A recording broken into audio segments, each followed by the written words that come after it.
You listen to the AZ Wildcats podcast brought to you by DraftKings, America's #1 sportsbook app, joined by William Brad Alice. I am merely Mike Luke. All right, we already got comments coming in hot and heavy. Sean Seeley, back the A, as we know, right there. And we got Jose Roman, bear down. Appreciate you all. Appreciate Brad for showing up. Appreciate Sean for showing up on Saturday. Meant a lot. Appreciate you guys. Oh, no worries. My son was not quite as thrilled, but, That's part of growing up. Just look at it that way. But all right, so let's talk a little bit about what we watched against Colorado and what we're going to see, or excuse me, against California and what it means for Colorado. I think what worries me the most about this game, quite frankly, is that California is a kind of an average team. I mean, they might be a little above average, Brad. They got some talented guys, but this isn't Georgia you're playing. This isn't a team that should have been able to rush for almost 400 yards against you. That's where I think it's a little disconcerting. Yeah, I think that's the disappointment. It's not even necessarily – well, yeah, the score was disappointing because I think Cal is a middling Pac-12 team, which means Arizona's probably more like we thought they were than maybe we hoped they were after the 2-1 start. But what I take some promise in is I think Arizona is a couple big mistakes away from that being a football game. And I think the real turning point of that game was the fumble when Arizona was in kind of the red zone and just kind of blowing too many. I don't even know if I want to call them red zone, but maybe pink zone opportunities, inside the 40. I still have not seen a great replay of the interception that was called back. Right. Some of that is just the lack of great high def from watching the Pac-12 on the app. But then Arizona's response. Cal promptly went down and scored the touchdown. I think Arizona giving up on plays on defense. So there are certainly concerns, but they were the concerns we had entering the season that we maybe were kind of hoping were answered by the last week's game. But at the end of the day, they're 2-2. And for those of us who thought this was a 4 or 5 win football team, they still appear that way. It doesn't mean they can't catch fire. But this was one they really needed if they were going to try to sneak into a bowl game. And now I think it becomes very difficult. 4 or 5 wins, I've said before the season, I would have taken every single day in the week. Jose Roman, I think, makes a very interesting point right here. And he says, why are we having trouble setting the edge, Brad? I mean, that does seem to be an issue. North Dakota State certainly was able to get that, and Cal was able to really get that. Some of that is scheme. When you play the basically the 4-2-5, only having 2 linebackers, you can't send outside linebackers to go assist the ends. Some of that is the fact that Eccles is not a real big end, and frankly Harris isn't a huge end either. So you don't have that. I think last a couple years ago, Justin Belknap was very good at setting the edge because he was a big physical end. He wasn't particularly athletic. And some of it, is just over pursuing the play, Cal using some misdirection. And frankly, still Arizona's, they're still not there from a talent standpoint. I mean, they're better. You look at, I got some offensive numbers I might share later that I was researching for my podcast, but we're certainly seeing an improvement, but they're not there yet. They're certainly not there yet. Now, I don't think Cal should have been able to rush for 400. And even if you take away the 74-yard run, it's still not a good game. But that's, I think we all knew that was kind of going to be Arizona's weakness is physical teams. I just don't know if any of us expected Cal to be one of those physical teams, especially after putting up just 17 points on a good-ish Notre Dame team the week before. Are you surprised? Are you surprised that the team isn't further along defensively? We're going to get to offense here in a second because, again, offensive wise, I like what I like what Arizona's seeing. But are you a little surprised that defensively there doesn't seem to be a marked improvement? No, because just because of the personnel. Because it's what we hope for a lot of guys to get better, and only a few of them got better. Right. Well, Jerry Roberts is better than I think he appeared last year. Jalen Harris certainly is playing better, but he's still not the guy we hoped he could be. Eccles has exceeded expectations. Do you love the DBs other than Roland Wallace? Jackson Turner makes plays, but he also gets burned. That second corner has been problematic for Arizona. Gunnar Maldonado is probably not a guy a top 6 Pac-12 team has playing nickel. The freshman linebackers have been up and down. I mean, Colby Cage is super athletic, but seems to be in the wrong spot a lot of times. Jacob Manu is not super athletic, so he seems to get run around a little bit. Now, can they develop? Absolutely. They're young guys. But, yeah, this is still a work in progress. There's not the depth on the defensive line linebacker that Nansen kind of bragged about when he said they wanted to go 9 deep at those spots. They don't. They're better overall, I think. Mississippi State put some points on them. We all knew what North Dakota State was going to do. This is the first game where I've been really disappointed in the defense. Right. Now let's talk offensively though. Arizona right now, Jayden DeLora is not the best quarterback U of A's ever had, but he's certainly good enough to win games with. He's going to be a little frustrating at times, but you're going to be able to win some games with him, and this offense is going to be able to score some points, Brad. Yeah, Arizona's averaging, by my calculations, correct me if I'm wrong, just over 29 points a game, 29 and a quarter. Right. Last year through 4 games, they averaged 17. The year before through 4 games, granted that was most of the season, they averaged 20. So certainly we've already seen an improvement and against better teams, frankly, than they played last year in the first 4 games. Right. Even if San Diego State is comparable to their last year, and they're not as good. North Dakota State's better than NAU, and certainly Mississippi State's better than BYU. But averaging about 30 points a game, and that's with, again, in both the Mississippi State game and last week's game, giving up opportunities to score because you're chasing points. I mean, you can settle for field goals, things like that. So those saying, Fisch is a bad play caller. He may not be an elite play caller, but he's certainly 30 points a game against that schedule is fine. They're mid-level in the Pac-12 in scoring, and they didn't play some of the patsies some of the other teams are playing. So, yeah, I think they're fine. The problem is, much like last year, in those games where you're either trying to put a team away or trying to stay in the game, they've had mistakes, whether that's turnovers, whether that's bad penalties, whether that, and occasionally suspect play calling. Because, again, I want to say they had 3 or 4 red zone turnovers against Cal. Now, one of them was that meaningless one late in the game. They also weren't able to challenge that play in the end zone. And I have no idea. I know some people said they were sure it was a touchdown, and others saying they're sure it's an interception, and others saying no, it was an incomplete. I don't know, but it led to the false start penalty because the Pac-12 refs mishandled it. Right. But those are things good teams overcome. And right now, Arizona's not there. You can't come away with no points by having DeLora fumble because he holds on to the ball too long because he's trying to make plays. You can't, Arizona's trying to stay in that game, and he throws what was really just a bad pick trying to force the ball into T-Mac when I believe he had Wiley open in the flat, and Wiley had no within 5 yards. I mean, I know there's a safety there, but if he puts one move on, he's got the first down. At the very least, he probably has 5 yards. Right. So that's, we keep hearing whoever the announcer was the other day loves saying gunslinger, and I think it's an overused term, but it's not inaccurate. DeLora every once in a while has to know when it's time to either take the easy play or get out of the play. Right. Now, if I were to tell you before the season that Arizona was going to be 3-2, again, you got to look at it from that perspective. Or again, these teams aren't very good. I get that, but I will say that I expect Arizona to blast Colorado, and if they don't blast Colorado, then they're not as far along as we thought. Yeah, I mean, if for some reason they lose to Colorado, then that is not quite a disaster on par with NAU, but it's bad. This is a terrible Colorado team. And I think Arizona's fine. I think Arizona is probably, I saw one of the power rankings had them at 9th. I think that's accurate. But that's an improvement. Last year, they were the worst team in the Pac-12 and got manhandled by a mediocre to bad Colorado team. So, yeah, this is, I still think, a litmus test game. Unfortunately, they had one, which was Mississippi State. They showed they're not a fringe top 25 team, which is fine. Right. Their next litmus test was Cal, where they showed they're probably not a bowl team. Now they have to at least show that they're the team we think we saw against North Dakota State and San Diego State, and that's an okay team.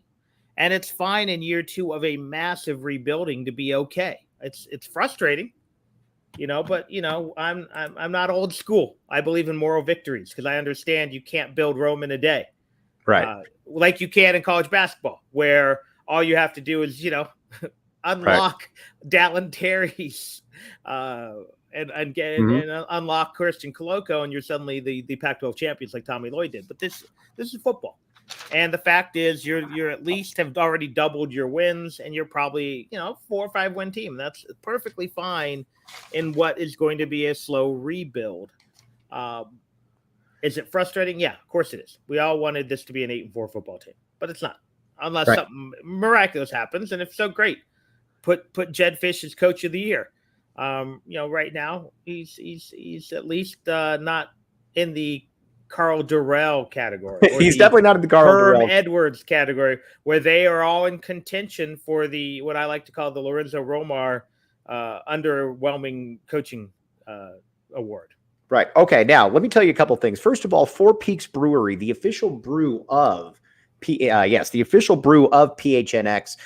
Arizona Sun Devils watch parties there at Four Peaks Brewery. The other thing too that's great about Four Peaks is they have it on tap, or they have it at Tap and Bottle, where you could come hang out with us for every away game. But again, check out Four Peaks. Got to be 21 and up, and you need to enjoy responsibly. Okay, now, before we go, we're going to talk a little bit of Arizona basketball because everybody's excited about it. I look at this, though, Brad, and I think that this offense, and again, I'm doing a little bit of a glasses half full type thing, but I think this offense right now could be really, really, really good next year, because just look at the players that you have. You get Delora back.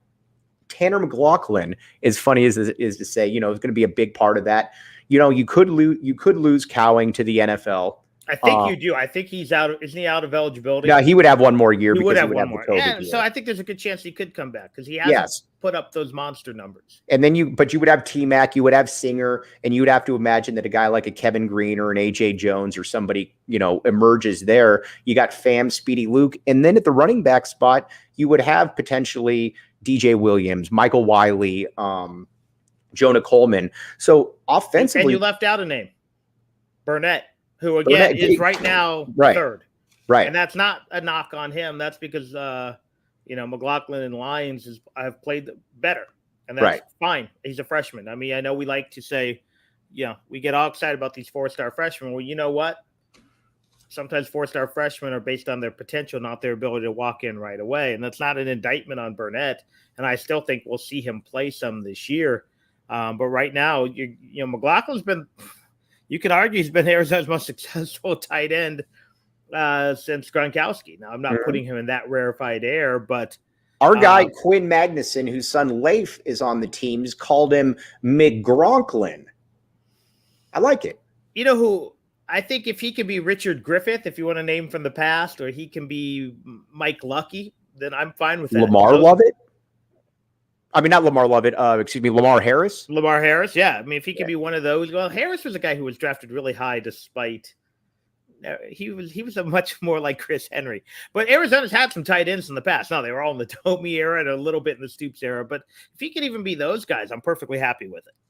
Okay, now couple things, and now we're going to get to Arizona basketball because it's right around the corner. Again, Tap and Bottle, very, very good showing on Saturday. Need this to be your spot for all away games. Sean Seeley, Kobe Thiel showed up there. Really appreciate you guys. William Brad Alice showed up with the future offensive tackle for the Arizona Wildcats, Tyler Alice.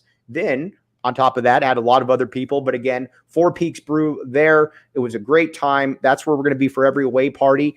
Now, remember this. Hey, I want to shout out to Jose, though. Jose, I did not mention Manamalaula because he was always underutilized at the tight end position by Dick Tomey. He deserved more catches. Didn't he come in as a defensive lineman initially? Yeah, I believe so. I mean, that was Dick Tomey. I'm going to bring in two-way players. And again, he played forever in the NFL, but I always wanted more passes to that guy. So, Jose, good call, though.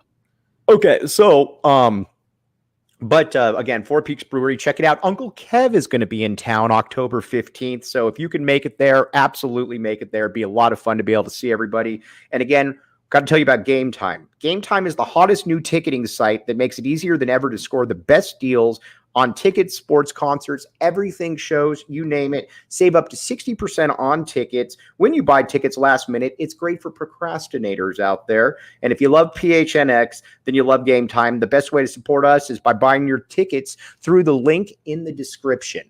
Okay, now Arizona basketball red-blue game is here. First of all, Tommy Lloyd was obviously an A+ home run hire. You could just tell by what he did last year on how well he did. But I will say, I think this team is going to it's going to be a little bit of a regression this year, mainly because I think it's impossible, unless you're Duke or Kentucky, to be able to replace a Ben Mathurin, a Christian Coloco, and a Dalen Terry in just one cycle. And granted, you're bringing in some guys like a Cedric Henderson, you're bringing in a Courtney Ramey, who we're going to get to in a minute, but there aren't guys, your normal players out there that can come in and make up for 2 lottery picks or close to lottery picks and a high second round pick there, Brad. Well, I will say this. I think the guy they're going to struggle to replace is Mathurin. Mm-hmm. I love what Dalen Terry did, but remember, he had a good season. He didn't have a great season as a scorer. You'll be hard-pressed to replace his defense. You'll be hard-pressed to replace his intangibles. But that is something you can do with 2 or 3 guys. Whereas you really can't replace an elite scorer, even though 2 or 3 guys may pick up the scoring slack. They don't stress a defense like Mathurin is. They don't get you that key bucket like he could. Coloco, I think you can replace. Now, you're not going to replace his shot blocking, but his overall presence between Ballo and Visser, and to a lesser extent Anderson, I think you've replaced your post pretty well. They're different. I agree with that. So I think those expecting a huge drop-off, I don't see it. Now, is this a 1 seed or a 2 seed? No, I don't think they are. But I don't think they're suddenly a team that is on the bubble either. I think they probably look somewhere between like a 4 and a 6. I said somewhere if they can gel quickly. But again, I think the hardest thing is you had a legit first or second team All-American in Ben Mathurin. That I don't see being replaced. But again, could they score a similar amount of points per game? Yeah. Could they replace the rebounding and the steals? Yeah. Do I think they can even be still pretty darn good on defense, even without that one extra lockdown defender? Yeah. But there is something that there's something that a Mathurin gives you that a Jason Terry gave you. A guy who, again, there's a certain amount when you have a guy that you can get the ball to at the end of the game and say, listen, we got to get a bucket. And we saw that against TCU with Mathurin, where Sean Miller didn't call a timeout, didn't do any of that. Not Sean Miller. Tommy Lloyd didn't call a timeout. Sean Miller would have called a timeout. Tommy Lloyd looks at him and says, go. And, he squares up, rises up, and hits the 3. That's something you either have or you don't. I'm not saying that there's somebody on this team that couldn't possibly do that, but that's a unique skill set right there, Brad. And I don't even know I think we overemphasized the last shot of the game where those truly elite scorers, and 2 of them do jump out in mind. I'm probably forgetting 15 UVA, but Sean Elliott and Jason Gardner got you the big bucket with a minute left. Yeah. The one that pushed it from a 1 possession to 2 possession, or 2 possession to 3 possession. The guy who gets you 8 points down the stretch, down the final 5 minutes. Because you know what? You can draw up a great play, get Kirk Crease a wide open look, and he's hit it before. You can get whoever a wide open look. You can get the game winner, but can you have the guy that can take over the game for 2 minutes, 3 minutes, 4 minutes? Can you have the guy, or conversely, who draws so much attention that two guys can pick up that scoring slack. So suddenly, you're having to put your best defender on Mathurin and hedge against Mathurin, and suddenly Krisa's getting a layup, or Koloko's getting a dunk, or Tubelis, because I think Tubelis is going to draw a lot of that kind of attention. But it's really hard for a player like Tubelis to take over a game late when you need to create your own shot. And that's what Mathurin did so well. And that's what I'm not sure some of these guys can do. Can Krisa do that? I don't know. Because he, again, thinks the lane is hot lava. I just don't know. Can Ramey do it? I don't know. But Mathurin could. And again, Mathurin changed how teams defended you.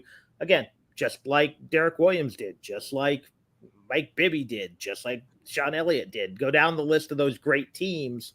They had a guy who attracted that kind of attention. Right.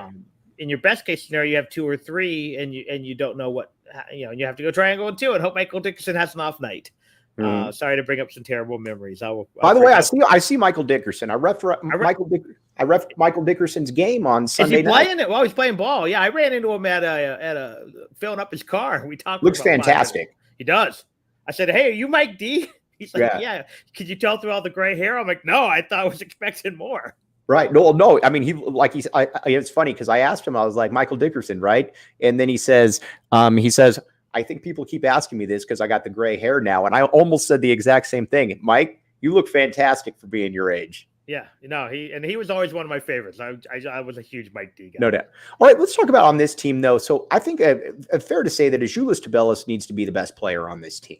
Is that fair? It certainly helps. Yeah, if he can be a fringe All-American, that makes this a really good team.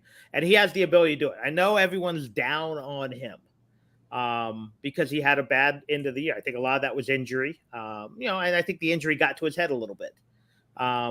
It's just like people don't remember prior to January of his senior year how good Hassan Adams was. Right. Because all people remember is the slump. So I'm hoping Tubelis can rebound because, he's literally and figuratively rebound, by the way, because he is a guy who is a gifted scorer, who could be a guy to score 18 a game, who is kind of a matchup nightmare in the Pac-12. Right. Now, Courtney Ramey. I think that Courtney Ramey is going to be, if you were to tell me that he's going to be Arizona's second best player, and I don't know that it would surprise me. And KB Thiel says Ramey is going to be one of the most important players this year. If he can drop 12 to 14 a game, shoot well and play great defense, we're going far. If not, our ceiling is limited. I think the ceiling is limited to a certain extent, but Courtney Ramey, I think, has the potential to be that second player right there. Not the second player like you had last year per se, but a guy that could be an all-conference type guy there, Brad. I will say this. I think if even Ramey puts up the identical numbers that he did last season, that 9 to 10 point range, but you have other guys scoring in the 12 to 14, I think Arizona's ceiling is probably higher than maybe we think. In a weird way, I'd almost be worried if he's the second best player. Because I think that means other guys haven't developed enough. Well, who would you ideally like to be that second best player? You know what? I don't care who it is, but I would love for it to be some combination of Larson or Kerr or Pella. Just a guy who again, I think have more untapped potential. Right. Again, and if it is Ramey and other people fill in the Ramey role, that's great. But Ramey to me seems like a guy who's better off kind of being your third or fourth option. Right. Yeah. Okay. Now I agree with you, Kerr Kriisa. And I've talked about this quite a bit before. If Kerr Kriisa I think has to just be a better shooter because there's no reason that he shouldn't be a better shooter. You watch him play. He's got the reputation. He's got the pure form that we've already talked about before. He's got to be that guy, in my opinion. Yeah. Looking back, I hope he doesn't have Joe McClain disease. Apologies to Joe Mack. But Joe Mack, if you don't remember, shot over 60% behind the arc in high school. Right. Great. He shot over guys because was he from Concordia, California? It wasn't exactly De La Salle, right? Yeah, I believe so. Yeah, but he never shot really well in college, and the form looked good. Some of it was he was not the athlete that a guy like maybe Corey Williams was, or some of those other. But I'm hoping Kriisa can, because Kriisa has the form. He looks good. You don't have to reinvent the wheel. Now, let me also add this: if Kriisa is Arizona's second best player, part of me does worry that then he tries to become the team's best player and chemistry is off on the court. Kriisa does still have to play within himself. But if Kriisa can be a guy who once every 4 games can drop 18 and go, 5 or 6 from behind the arc out of 10 or something and just light a game up, that opens up everything. Because then he becomes a guy, even if he's not having a big scoring night, you have to defend. And that's, again, what Mathurin gave them. Mathurin gave them a guy you had to concentrate on. And I think that was key. And that's why I'm curious to see the further development of Adama Ball, of Pelle Larsson, even to a lesser extent Henderson, guys who are bigger, athletic, potentially guys who can create their own shot and really make you kind of defend them. Is there a chance that offensively Kirk Kriisa just kind of is who he is? Sure. That maybe he's just not that good of a shooter, that he's maybe a timely shooter, but he's maybe just not that type of guy though either. If you want another sports equivalent, he could just be a guy who has a really beautiful swing in either golf or baseball, but can't get a hit or can't hit the green. There are guys who have pure swings, and there's other guys who just go up and muscle it up. And we've seen, Miles Simon was that guy. Not a pretty shot. It worked, at least at the college level. Right. And other guys, they can't all be Salim where everything works. It could be. I hope not. I hope he's a guy who can further develop. I hope that experience in Europe over the summer has made him a better player. But frankly, again, if you got last year's Kirk Kriisa and other people step up, this is still a very interesting, fun team. But they're probably not one who can get to the Final Four. Sweet 16 or even second game is probably the ceiling unless, Kriisa, again, takes another step. Yeah. Now, all right, we're going to get to, I think KB Thiel makes an interesting point. That's where Ramey comes into play. Ramey can play on the ball and Kirk can play off the ball. He's dynamic enough to take the pressure. I think what's fascinating to me, at least a little bit about Ramey, again, is that at Texas in the last year under Shaka Smart, he was a 12.4 assist guy. That was also one of the better defensive players in the conference. I think that's more of the style that you're going to end up seeing this year. So I think it's easier to extrapolate that out there, William. Yeah, and I think what becomes very interesting about this team is what was interesting about last year's team that you and I were speculating 4 months before the season. I don't know if people really either caught on or really listened to us, but we thought that Arizona might have 3 to 4 to 5 guys who could be alternate ball handlers. Mm-hmm. And that really became the case. We saw, I think Dallin Terry exceeded expectations. Pelle Larsson exceeded expectations. Maybe some other guys didn't quite, but this team has that as well. You don't absolutely just have to have Kirk Kriisa be your ball dominant point guard. It could be Ramey one night. It could be Larsson for stretches. Again, I want to see what Ball has. He was a guy who was raised as a point guard. Now, we have all learned through the Sean Miller era and even parts of the Lute era that every time they sold us a combo guard, they were 2 guards. Yes. I get it. Daniel Dillon, the latest great combo guard. The Trier, Kadeem Allen, right. Raleigh Alkins. Maybe the only one who kind of almost lived up to that was Gabe York, but that was a 1-year senior success story. So, but even under Lute, we had a few guys built as combo guards that were 2 guards. So I'll see it when I believe it. But again, I think Ball can at least handle the ball when needed. So that takes pressure off Kirk Kriisa because I think there are times when Kriisa presses as a point guard where he either looks to shoot too much or doesn't look to shoot enough. Whereas, okay, Ramey can come in as the 5th-year senior, as the guy, settle the game down, run the point through him, like they did at times with Kyer last year as well. I mean, you've got guys who can do that last year, and I think you got guys who can do it this year. Right. And maybe at a higher level. I don't know. Ball's the wild card because I don't know if you have a guy who can replace Terry. But if you get 10% better Pelle Larsson, if Ramey is 50% better Kyer, then you're in pretty good shape. All right. Now, before we're going to get to the down low in just a second there, Jose. But again, the DraftKings Sportsbook app, code word PHNX. Here's the deal. So you can put down just $5 on any NFL team to win and get $200 in free bets if they do. Now, if that's not enough, everyone can boost their winnings with DraftKings stepped up same game parlays. Right now, with every leg you add, you can boost your winnings up to 100% with payouts higher than ever. Why bet on football anywhere else? That's the question. This makes things sweeter. You can throw down on stepped up Same game parlays, once per game, all season long. And again, it's simple. Download the DraftKings Sportsbook app, code word PHNX. Minimum age and eligibility restrictions apply. See show notes for details. Okay, now let's talk before we sign off here. Let's talk about up front. I think up front, Arizona is going to be good. And quite frankly, I think that maybe outside of Oregon, I think they could be the best front court in the conference. Maybe they could be the best front court because Azuolas Tubelis, assuming that he isn't, scarred from last year, should be another all-conference season. Oumar Ballo, I'm very interested to see what he looks like, the thinner, slim down. And I think Visar will be good in time.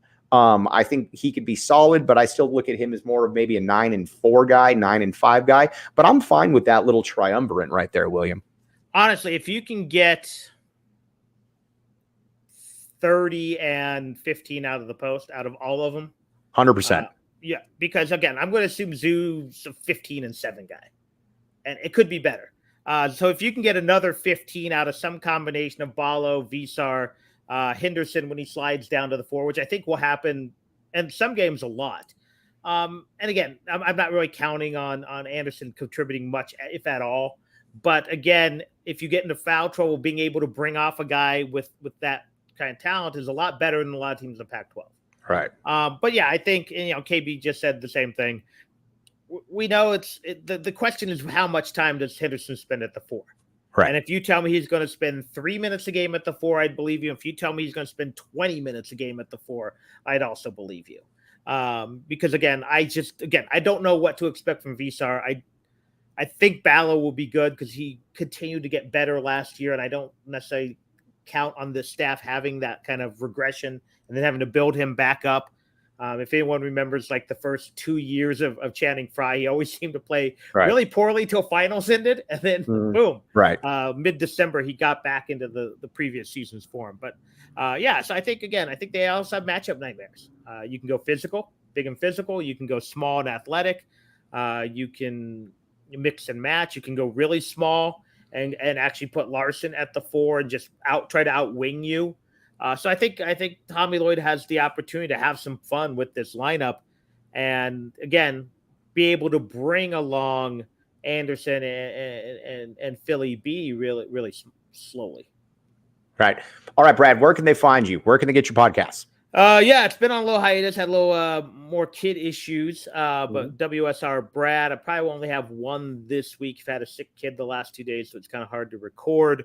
But you can find me on Twitter, WSR Brad. You can find me on Spotify, Apple, and Google Podcast Anchor under the Wildcat Sports Report podcast or Wildcat Sports Report Wildcast, depending on how old the feed is before a certain daily paper. Right. Okay, Brad, again, as always, really appreciate you, my man. Big ups again for coming on Saturday. Appreciate everybody in here commenting. We will be back with you. Brad, me and Shu, if Brad can make it for the postgame show. I apologize. If that game didn't go 4 hours, I was going to be on. We just had to be at the ballpark for what became an ugly baseball game. Not a good one. But I will say this, though, with the 6 o'clock, what time you guys play Saturday? I believe we play at 7:30. So, might be able to jump on late. We'll play it by ear on that one. But again, as always, Brad, really appreciate you, buddy. Anytime. All right. You've been listening to the AZ Wildcats podcast.